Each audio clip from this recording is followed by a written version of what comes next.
All right, so here's the deal. I enjoy making automotive content, but there's one very big problem with it. You can only do so many upgrades to a vehicle before you need another vehicle, and also it's not the cheapest thing to do. So we're going to be starting a new series of top threes where I have many, many lists of many, many cars of top threes. We're talking top 3 cars from a specific brand, body styles, maybe even color.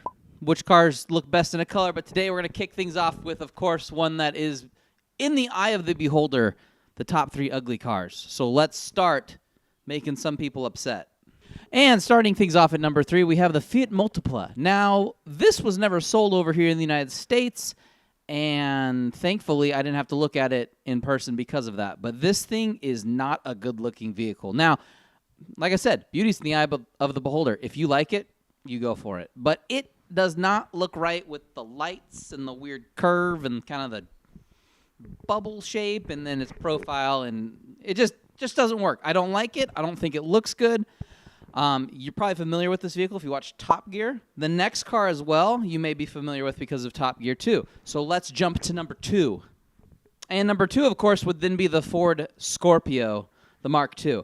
This also has a similar issue with the Multipla, where we got the bug thing, but specifically with the Ford, it looks like the headlights are cross-eyed, and that's just not a good look for a vehicle. I don't know. Also, the back, it's terrible too. Just the front and the back, and the profile's okay, I suppose, but outside of that, it's not a good-looking vehicle. I don't care for it. Again, we didn't have it here, but they do make fun of it quite a bit on Top Gear. But that is besides the point. There's one vehicle that is worse than those 2.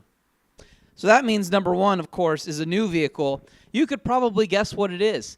It's a Tesla Cybertruck. Now, I know beauty, like I said, is in the eye of the beholder, and it beholds to me that that is an ugly vehicle. They may be trying to push the envelope or trying to move things forward, but I don't think that this is the vehicle to do that. Specifically, I have seen people redesign this vehicle, and they've made it look a lot better, but the one that came out and that is released and that is on the streets does not look good to me. If you like it, more power to you. But each time I see one, I do throw up in my mouth just a little bit. But that's going to do it. That's today's top 3. If you have an opinion on my opinion, let me know in the comments. Also, if you got 3 cars you think are way more egregious than the 3 that I named, let me know as well down in the comments. Make sure you leave a like on this video and you are subscribed so you don't miss out on my next terrible list. I'll see you next time.